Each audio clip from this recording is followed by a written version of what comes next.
على سيدنا ومولانا محمد عبدك ورسولك ونبيك وحبيبك الأمي وعلى آله وصحبه وبارك وسلم عليه وعلى جميع إخوانه من الأنبياء والمرسلين. صاحب صدر گرامی قدر حضرت خواجہ عزیز احمد صاحب، میرے بھائی اور میرے محترم جناب محترم آفتاب جہانگیر صاحب، پارلیمانی سیکرٹری وزارت مذہبی امور و بین المذاہب ہم آہنگی، آج کے اس فقید المثال اور عظیم الشان بزم اور مجلس کے میزبان اور منتظم علامہ مفتی ابوبکر محی الدین صاحب، علامہ مولانا عادل صاحب، علامہ مولانا یوسف قصوری صاحب، محترم جناب خرم شیرزمان صاحب، محترم علامہ رضی حیدر زیدی صاحب، مفتی ابو قتادہ صاحب، اور یہاں پر تشریف رکھنے والے تمام اہل علم، اہل فکر، اہل دانش، علماء کرام اور تمام حاضرین کو السلام علیکم ورحمۃ اللہ وبرکاتہ۔ میں سب سے پہلے اپنی طرف سے، اپنے دوستوں اور ساتھیوں کی طرف سے اور وفاقی حکومت کی طرف سے مجلس صوت الاسلام کا اور اس مجلس کے تمام زعماء اور کارکنوں کا شکریہ ادا کروں گا کہ انتہائی ایک نازک حالات میں جس کانفرنس کی اور جس عنوان کی ضرورت ہے اس عنوان سے آپ نے اس کانفرنس اور اس سیمینار کا اہتمام کیا،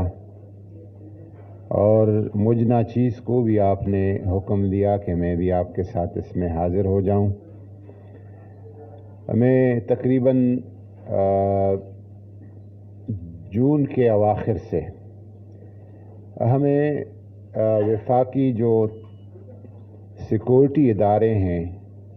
ان کے ہاں کچھ اس طرح کی معلومات تھی کہ شاید اس دفعہ محرم الحرام کو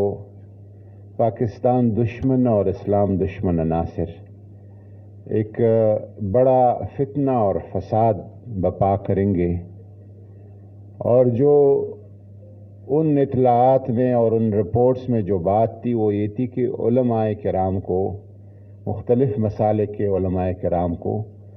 قتل کیا جائے گا اور شہید کیا جائے گا۔ تو اس دوران جون کے اواخر سے میں مختلف علماء سے جو نامور شخصیات ہیں ان کے ساتھ میں رابطے میں ہوں، اور درجنوں ہم نے اس طرح کے کانفرنسز اور سیمینار میں بیٹھا ہوں جس میں تمام مسالک کے لوگ، شیعہ، سنی، بریلوی، دیوبندی، اہل حدیث، سارے آ کے ایک جگہ بیٹھ جاتے ہیں، اور اس کا مقصد یہ ہوتا ہے کہ ہم ایک وحدت اور اتحاد اور ایک ملی یکجہتی کا پیغام اپنے عوام اور اپنی قوم کو دے جائیں۔ تو اس حوالے سے زمان کے لحاظ سے بھی یہ وقت اس کانفرنس اور اس عنوان کے لیے بہت مناسب ہے، اور چونکہ کراچی ماشاءاللہ یہاں کے مدارس کی وجہ سے، یہاں کے بہت ہی قداور علماء اور شخصیات کی وجہ سے کراچی اب ہمارا یوں سمجھے کہ کمرشل کیپٹل تو تھا، اب علمی اور دینی کیپٹل بھی کراچی ہے، اور یہاں جب سنگینی ہوتی ہے اور حالات خراب ہوتے ہیں تو اس کے اثرات پورے ملک میں ظاہر ہونا شروع ہوتے ہیں۔ تو بطور خاص کراچی کے لیے بھی اس عنوان پہ میں گزارش کروں گا اپنے دوستوں سے کہ یہ صوت الاسلام نے جس کام کی ابتدا کر دی ہے اس کو آگے بڑھایا جائے، مزید اس پہ کام کرنے کی ضرورت ہے اور اس کو پھیلانے کی ضرورت ہے۔ میں بات کو مختصر کرتا ہوں، عصر کا وقت ہے، اور جمعے کا اثر ہے، سید الایام کا اثر ہے، تو میں گفتگو کو طول نہیں دوں گا، لیکن پاکستان میں اہل تشیع کا اپنا خلافت اور امامت کے حوالے سے ایک موقف ہے، اور میں یہ نہیں کہوں گا کہ اختلاف نہیں ہے، اختلاف ہے اور صدیوں سے ہے، ایک موقف ہے، اور اہل سنت کا اپنا ایک موقف ہے، اور دونوں اپنے موقف کے ساتھ رہتے ہوئے اس امت میں دونوں رہتے ہیں، پاکستان میں بھی دونوں رہتے ہیں، افغانستان میں بھی، ایران میں بھی، سعودی عرب میں بھی، بحرین میں بھی، کویت میں بھی، امارات میں بھی، مصر میں بھی، تمام اسلامی دنیا میں دونوں ساتھ ساتھ رہتے ہیں، اور ہمارے اسلاف نے ایک بقائے باہمی کے ساتھ عاشور کے مجالس اور جلوس بھی صدیوں سے اس ملک میں اور اس پاکستان پاک و ہند کے تاریخ میں ہو رہے ہیں، اور سنیوں نے بھی برداشت کیا اور اہل تشیع نے بھی ان کو سنیوں کے جب مجالس اور جلوس اور پروگرام رہے تو برداشت کیا۔ یہ جو برداشت کا جو طاقت ہے، اس طاقت نے ہمیں اکٹھا رکھا ہوا ہے، اور اب اس طاقت کو مزید زیادہ کرنے کی اور برداشت اور تحمل میں مزید ٹالرنس جس کو انگریزی میں کہتے ہیں، مزید ہمیں اس کی ضرورت ہے۔ تحریک پاکستان میں کسی نے یہ نہیں پوچھا، مولانا شبیر احمد عثمانی صاحب نے، پیر صاحب مانکی شریف نے، مولانا عبدالحامد بدایونی نے، کسی نے یہ نہیں پوچھا کہ قائد اعظم محمد علی جناح اور لیاقت علی خان کا مسلک کیا ہے۔ نہیں، ان کو ایک نعرہ نظر آیا کہ ایک ملک بن رہا ہے، اسلام کے نام پہ بن رہا ہے، لا الہ الا اللہ محمد الرسول اللہ کے نام پہ بن رہا ہے، سب نے مل کے اس جد و جہد میں حصہ لیا۔ تحریک پاکستان کے بعد جتنے تحریک رہے ہیں، تحریک رد فتنہ قادیانیت ہو، اس میں سنی شیعہ دونوں اکٹھے رہے ہیں، اور جب پاکستان پہ کوئی آزمائش آئی، 65 کی جنگ ہو، 71 کی جنگ ہو، کشمیر کی لڑائی ہو، کارگل کی جنگ ہو،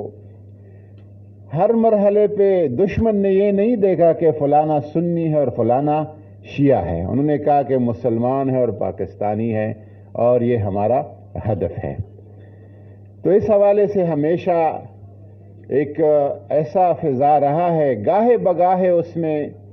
رخنا ڈالنے کی کوشش کی گئی ہے، لیکن علماء کی کوشش اور کاوشوں سے وہ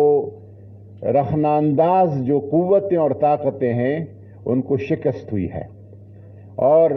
یہ برداشت کا، تحمل کا جو فضا ہے یہ خراب نہیں ہوا ہے۔ ہمارا ابھی ذکر کیا مفتی صاحب نے پیغام پاکستان کا، تو پیغام پاکستان ایک ایسا دستاویز ہے جو کہ پاکستان کے علماء نے مرتب کیا، اور اس پہ ہزاروں علماء کے دستخط موجود ہیں، اس میں سنی بھی ہے، دیوبندی بھی ہے، اہل حدیث بھی ہے، شیعہ بھی ہیں، بریلوی بھی ہیں، سب ہے، اور وہ ایسا دستاویز ہے کہ آپ کے علم میں ہونا چاہیے کہ انڈونیشیا اور مصر کی عدالتیں اس دستاویز کا حوالہ دیتی ہے، کورٹس کے فیصلوں میں پیغام پاکستان کوٹ کیا جاتا ہے کہ پیغام پاکستان میں پاکستانی علماء نے یہ کہا ہوا ہے۔ یہاں پر قانون کی بات کی گئی ہے، تو اس کا بھی الحمدللہ ہم نے، موجودہ حکومت نے ایک مسودہ اس کا بنایا ہے۔ پیغام پاکستان کا جو حصہ قانون سے متعلق ہے، جس میں اکابرین امت اور اہل بیت اور صحابہ اور انبیاء کرام، اس کی عزت اور احترام سے سارے قوانین موجود ہیں، ایک تفصیلی اس کا ہے، وہ اس کا مسودہ بھی تیار ہو گیا ہے، اور ہم نے کہا ہے کہ علماء سے مشاورت کر کے کیونکہ پیغام پاکستان پہ تو تقریباً اتفاق ہے،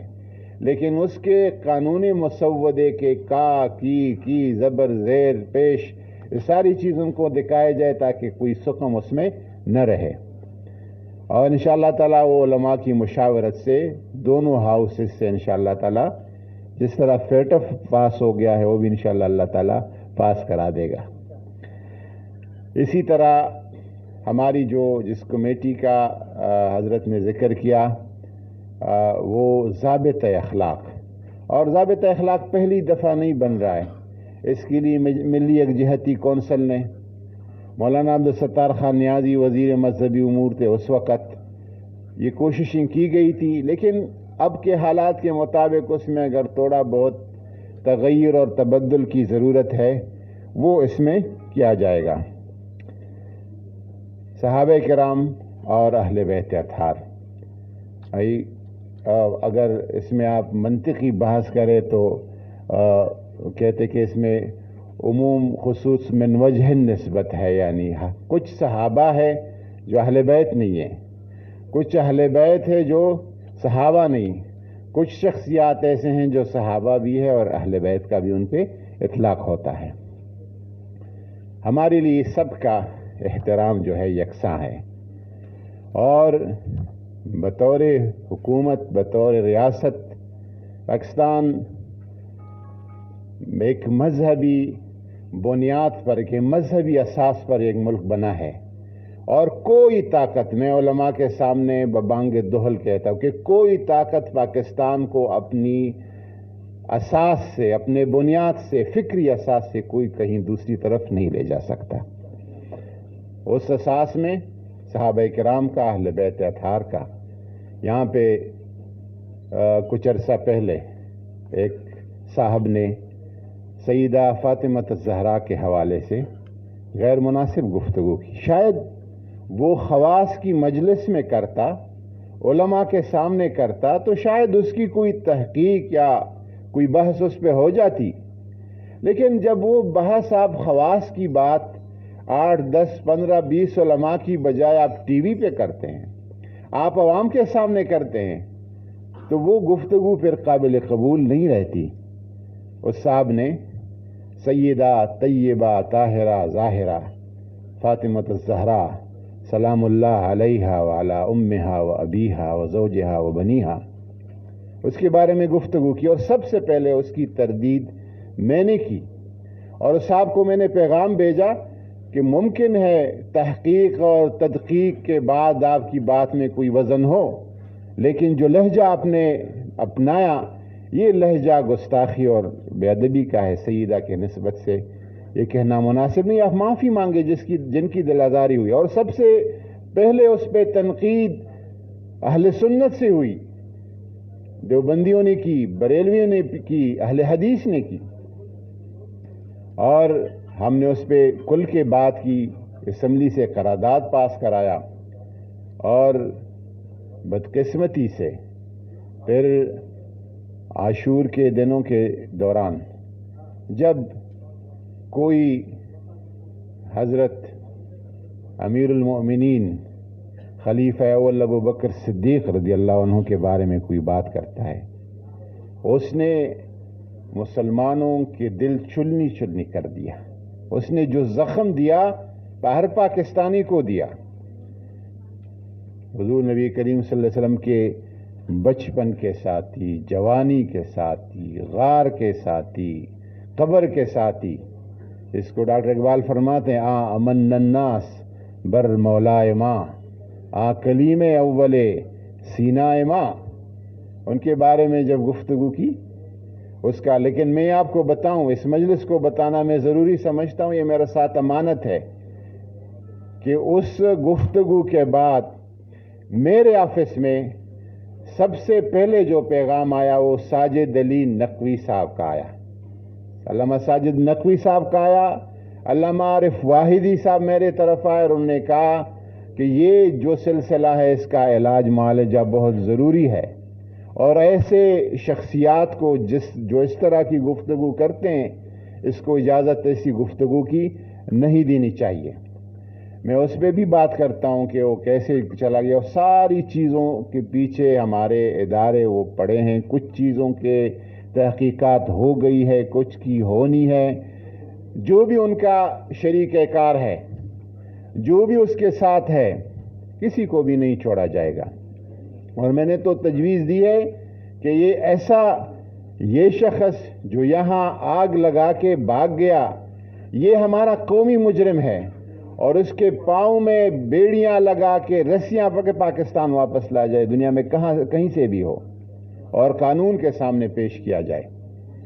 پاکستان ایسے لوگوں کے لیے تو نہیں بنا کہ وہ جو کچھ بھی کہے, جو کچھ بھی بولے, جو کچھ بھی بکے, اور یہ ملک اور یہ سسٹم اور یہ نظام برداشت کرے گا. میں